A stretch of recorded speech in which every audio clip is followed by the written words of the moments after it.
దేవుని నామంలో అందరికీ వందనాలు. విశ్వాసం గురించి ఒక మాట మనం తెలుసుకుందాం. విశ్వాసం లేకుండా దేవునికి ఇష్టలే ఉండుట అసాధ్యమని బైబిల్లో చెప్పబడింది. విశ్వాసం ఉంటేనే నువ్వు దేవుని యందు నీకున్నటువంటి నమ్మకం ఎంత గొప్పదో తెలుస్తుంది.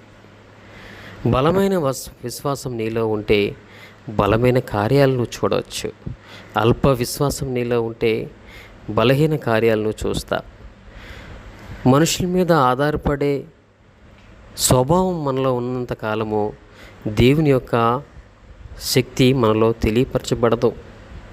నీకు సమస్య రాగానే మొదటిగా నీ దేవుని యొద్దకు వెళ్ళి విశ్వాసంతో ప్రార్థించి చూడు.